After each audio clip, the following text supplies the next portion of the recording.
Hey, okay. So what I was saying about being offended, like in me asking myself, what am I offended by? I have I I've been given that as my homework as a way to address fear that I've felt maybe as younger or in a different situation. And I say that because from what it's been explained to me, feeling offended is steeped in fear. Hmm.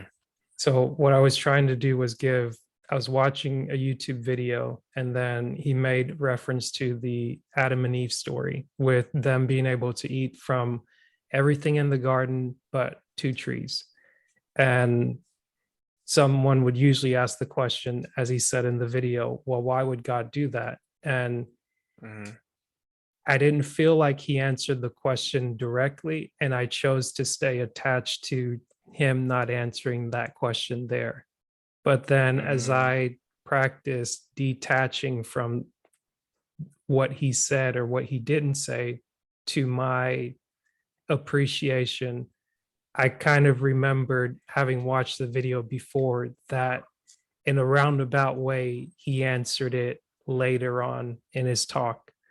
And what I think I was responding to was more so what I was either responding to or what I was feeling offended by was this notion of listening to someone charismatic that's very captivating, but then feeling like you've been left high and dry with a Hmm. bag of goods where it's like, oh crap, I didn't I didn't think that was going that way. It's like I really wanted this answer, but it's that Hmm. letting go of the need to have someone that appears wiser just have all the answers for me. It's like in a way, a lot of people present that they do have the answers because of the charisma that they bring, but Hmm. more so, I have to be willing to go look for the answer myself and do the research like this person says they did the research. And it's like, if I can't hold myself accountable to that, like I shouldn't really be offended by someone not answering what I wanted an answer to in the moment that they made a statement. I feel like Hmm. maybe that was a long about way to try and restate the question that I had to pose myself, but that's the Hmm. shrink down version of it. Yeah, yes. It's like if you're not willing to put in the work, don't be offended by like not getting what you want, kind of. Kind of not that, I think Not that's almost entirely. I'm probably right. missing That's something. Yeah. almost, I think, well, no, I take the fault on that because that's not the, maybe that's the lesson that I came out of it with, but that wasn't the intention I was trying to communicate. I was trying to say that like the offense that I felt in listening Mm, was from from what I was expecting, or it's yeah. well, tell me if I'm saying what you're hearing. Well, I get the point of detachment. I know Mhm, that that's like the main theme here, and the idea is kind of like um you're going through something and you have an expectation. mhm. So like it's like if you were to release the need for that expectation, Yeah, that part. then you wouldn't feel that way. Right.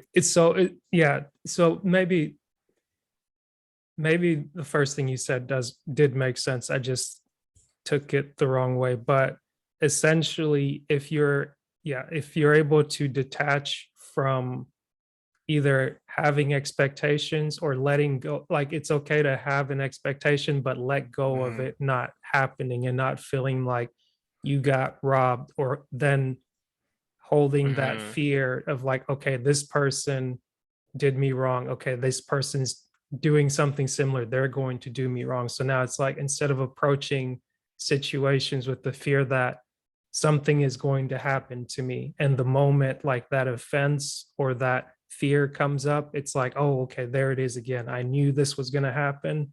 I foretold this. Hmm. Now that it happened, I'm justified in my thinking. But Mm-hmm. being able to let go or detach from what's going on should, in a way, help me to just deal with life as it comes and not take it so personal or be fearful of what the outcomes may be.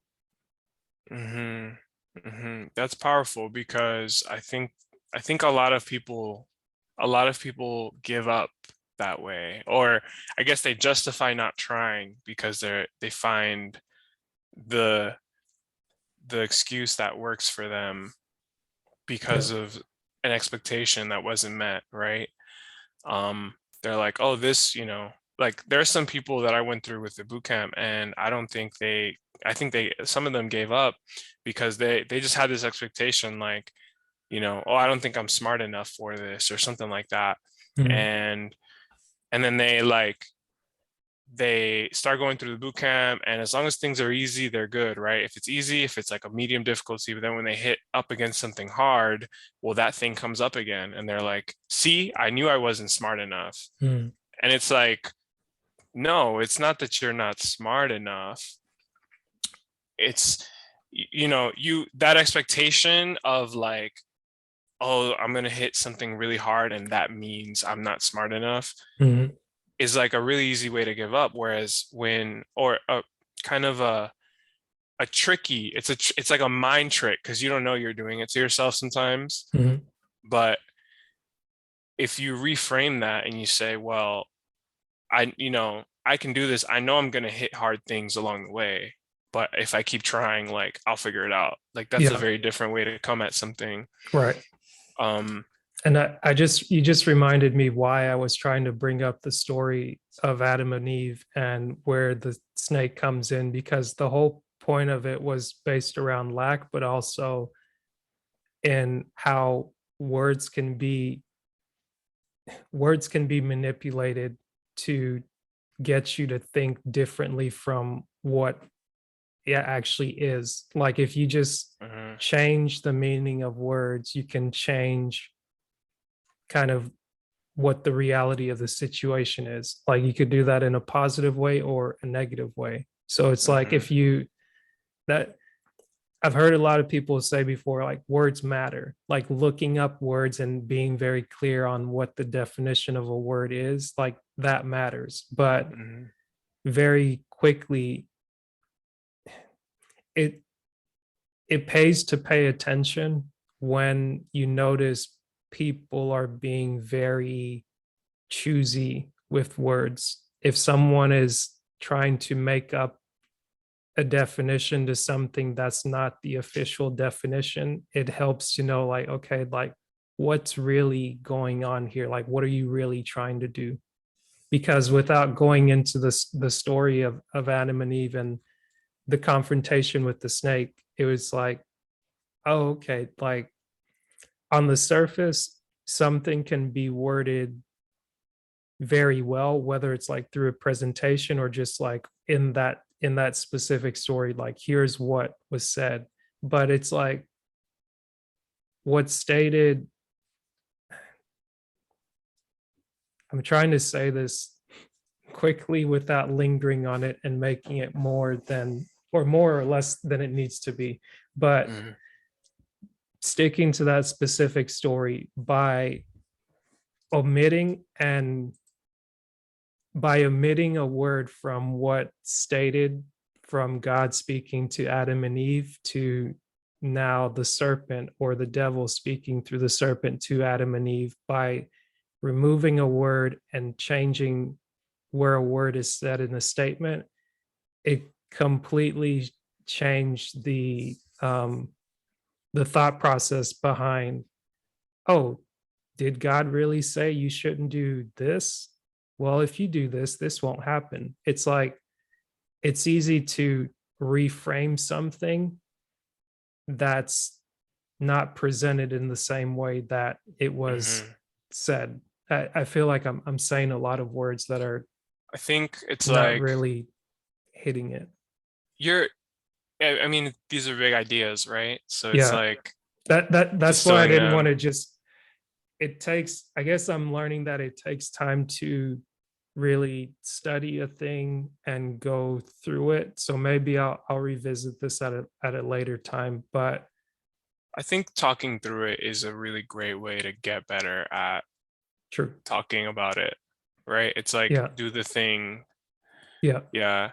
Um, no, I think I don't know if this is the word, but I think it's like if um I just lost it. It's like you can take a situation and maybe it was just a choice. Oh, you can do this and this will happen, or you can Mhm. do this and this will happen, Yeah. versus like a threat or a warning or Right. Right. And a condemnation or something, right? right. And I feel like I'm I'm doing almost the exact opposite of what I just had a conversation with a speaker about how you tell a story. But I think the beauty of podcasting, or at least in us having this conversation, is that I'm trying to tell you a story without telling you the story, to where it's like if you go discover it for yourself, you'll definitely gain more value about it. But it's, Mhm. in essence, I guess I could say I'm spoiling it, but re I'm trying to explain what it was that I learned Yeah. based on what it was that I I thought I was supposed to learn. But the overall thing that came through it was that there's so many lessons in there. I'm having trouble just recalling them and going back. It feels like even having a side by side and watching it frame by frame would be great to have like better commentary.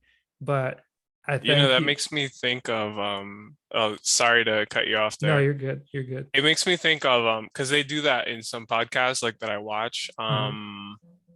I'll start watching this one, but but some of the podcasts that I like, I don't know, like Joe Rogan or something, they'll have Mhm. like the TV up and they'll be like, yeah, put it up, and they'll watch it, or they'll Yeah. like, and then they'll stop and they'll talk about it. That kind of hard to do here, but that'd be cool. Yeah. But Yeah. the yeah. And I was just no, the only thing I was gonna say was just thank you for being patient and listening to me like recap the 2019 to 2022, and also just trying to like allowing me to try to put my thoughts together and explain them to you, because even like in Mm, learning to podcast, one thing that's been challenging or something I'm getting more comfortable with is allowing myself to speak to the best of my ability without mm, judging myself in the time that I'm speaking, thinking about mhm, what you could be thinking if I'm doing this or that and the other. It's just like, no, just focus on speaking and let it mhm. go. Again, going back to the thing of just being detached, like me having an Right. expectation of making this the better experience for you rather than you enjoying the experience in the way that you choose to enjoy it, and me Mhm. not having to have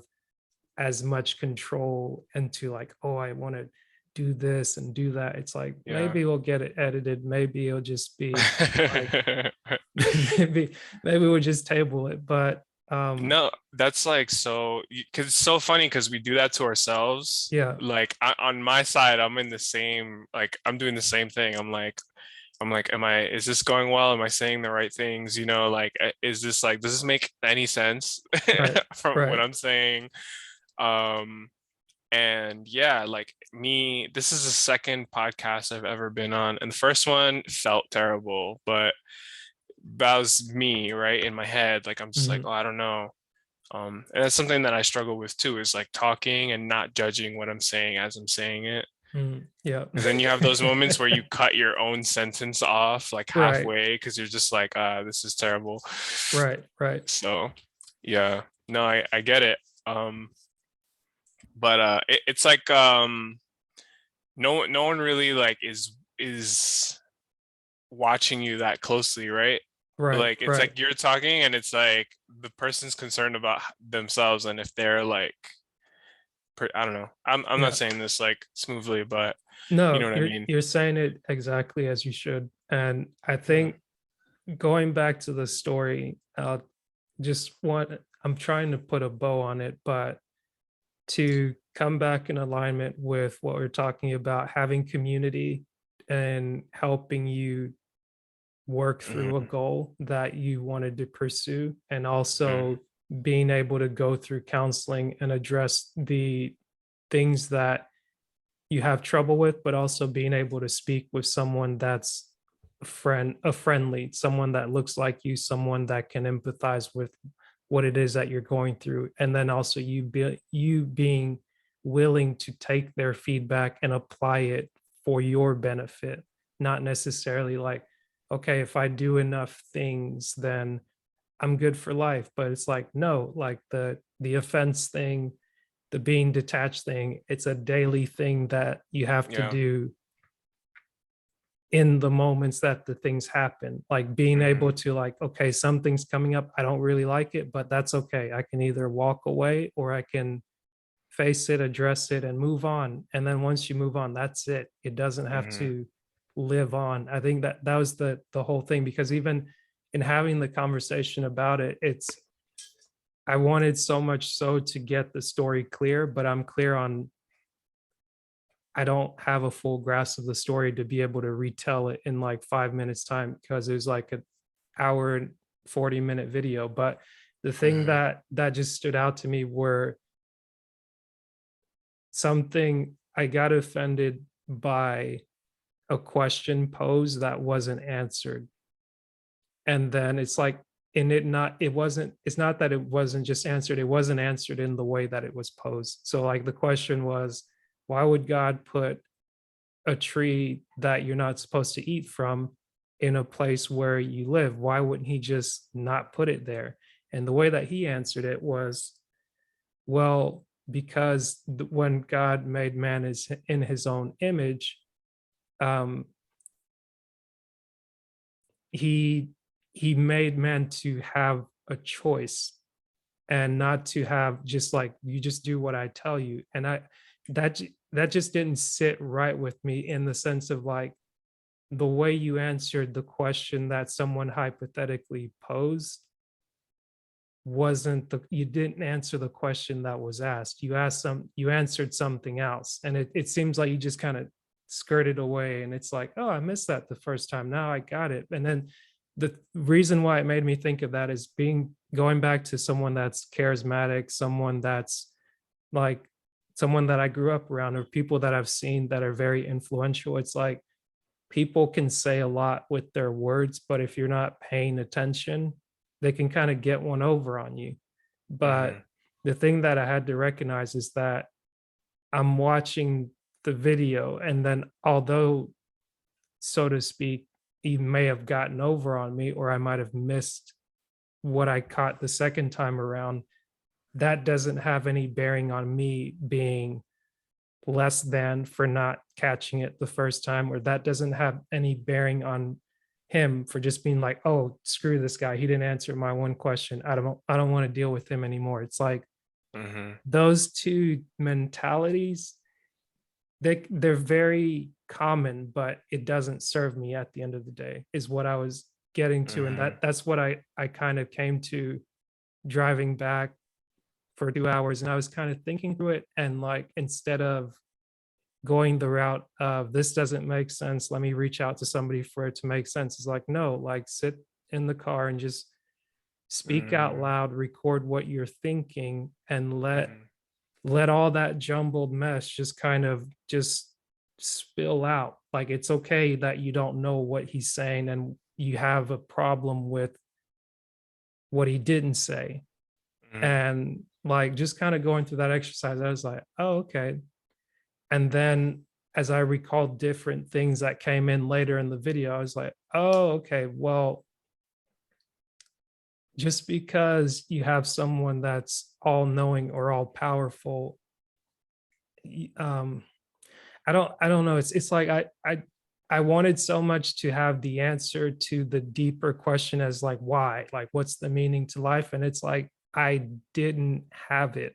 And the fact that mhm, in going through school and becoming more intellectually savvy, it's like the thing that I'm learning to let go of is the need to having to have an answer to everything, because it's Mhm. like the more I find out or the more I develop as a person, there's a lot of things I don't know, and at times that Mhm. can make me feel uncomfortable, and that kind of builds the fear or the anxiety up that you would feel as a child, where it's you're going to school for the first time, you move to a Mhm. new town, you're have to go out and make friends, you go out on a first date, you just like you're brought up to do a presentation, you're having to do public speaking, you feel like the heat rising in your head, the sweat in your palms, it's just like all those anxious things come up when one instance happens, but just being Mhm. able to remember that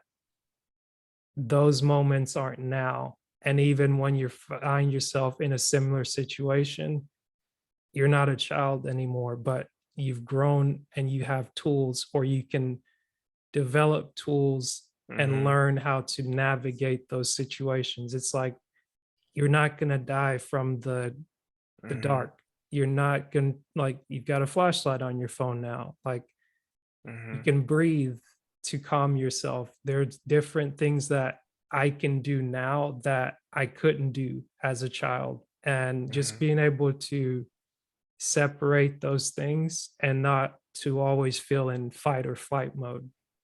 Mhm. That I think that's essentially what I was trying to point to in a way to communicate appreciation for your journey, for Mm. what you've gone through in the last 2 years since we last spoke. Mm. That was really well put, and thank you. Yeah, I think there's a lot of gems in there that could almost be an entire other podcast. Because it's like that's really big when you're going through transformations or when you're trying to go through transformations. Like all of these things come up, all of these childhood traumas, all of these ways that we've learned to like deal with the world and live in it and face it come up. Sometimes we feel like running away from it, right? Sometimes we want to fight. Sometimes, yeah, we just don't know what to do, or we're looking for someone else to give us an answer, That you part. know? Yeah. And it's like, first of all, there probably is no right answer. And there's lots of right answers and lots of wrong ones and lots of in between ones. And everyone finds their own way, right? No one has all the answers. No one knows what they're doing, really. Mhm. They figure things out as they go. And they share that. They share whatever they figure out that worked for them. Doesn't mean it's going to work for you, but maybe it will. Mm. And you won't know until you try it, right? Yeah. And until you process it for yourself and figure out what you can borrow. You can listen to it, you can hear it, and you can say, okay, I like this part, I like this part. I'm going to try those. I'm going to take something from over here. I'm going to mix that up and come up with your own way of finding your way forward and transforming yourself, right? Mm. Um, but I think detachment is a really big thing because it's all like all these emotions that cause us to do things that may either help us or hurt us. And if you could just step back from it for a second and really just sit in that moment, you can probably find like the path that makes the most sense for you, Yeah. right? As opposed to the one that you want to follow because that's just what you've always done.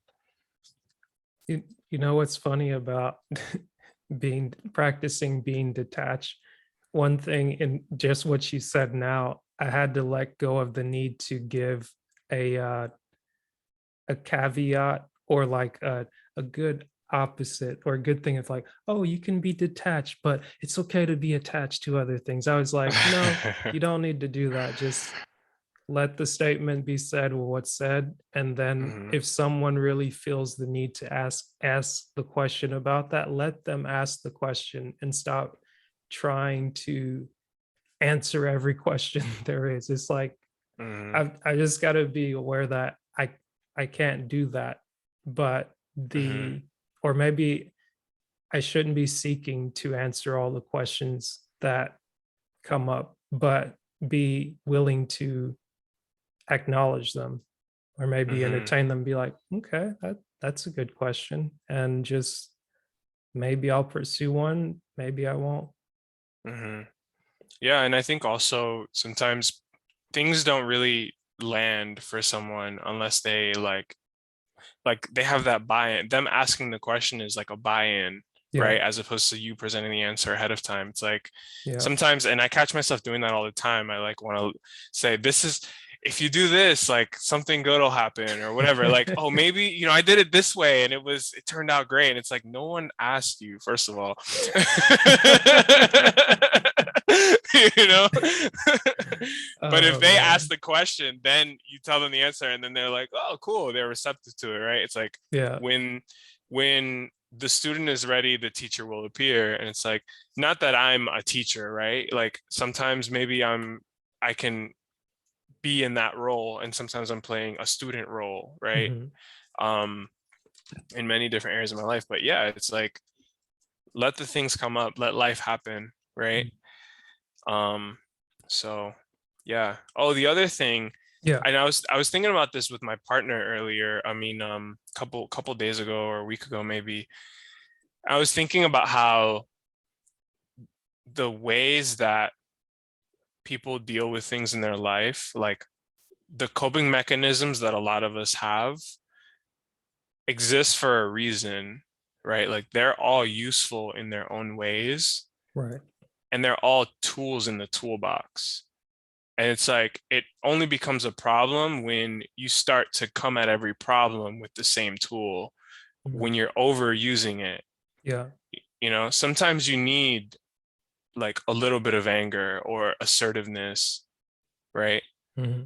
Sometimes you need like things that are perceived. Sometimes you need a little bit, there's a healthy amount of fear for some things, right? Yeah. There's a healthy amount of bravery for some things. Like, so it's really interesting to think about that kind of like, even those things aren't necessarily bad. It's just how you apply your tools, right? Yeah. I like that. I guess a scalpel is a scalpel and a hammer is a hammer for a reason. You shouldn't be trying to do scalpel work with hammers and hammer work with scalpels. Sounds like a disaster. Yeah. But Yeah. let me ask you this question, and I'll get you out of here with this. Are you still who you said you were from the start of the episode? Um, I would say yes. I'm still that person, but I think that um I'm like a little bit more evolved at the end of this conversation too. Like I feel like we've talked about and picked up on certain things and process certain things. Like you're really making me think, um, and revisit like detachment and um, like examining more of myself. And um, yeah, I feel good that I chose to show up for this podcast and like talk to you and on camera and like confront this, because I'm also someone who's like, I tend to be more like, I do my own thing, and like I don't like to be loud. I don't like to have attention on me, like things like that. So, sometimes I doubt what I say, like things like that. So it's kind of an example of like, are you doing what you say you do, which is like to confront things in life and to keep leveling yourself up. Mhm. So I think that, yeah, this is an example of me like doing something that feels uncomfortable but pushing and doing it anyway. So yeah, I think that's a level up, like a little bit. It's like I like it. 1% better every day, right? I Like like I it. think that's how I try to lead my life. So Awesome. yeah. Well, thank you for the time, Ashtar. Let people know how they can get in touch with you if they want to connect. Sure. So on Instagram, it's Ashtar underscore Paniagua, I think. Let me just double check that. Yeah, Ashtar underscore Paniagua on Instagram. My email is same thing, first name dot last name at gmail.com. So yeah, those are places you can reach me. And yeah, this conversation was awesome. Thanks for inviting me up here, Asher. It was really, really great talking to you. You're very welcome. Likewise. And thank you for taking the time. Until next time, we won't let 2 years go by. How about that? Yeah, we got to catch up and talk more often. Yeah, I'll talk For with sure. you offline. It won't have to be a podcast. Sounds good. But thank you. Yep. Until next time.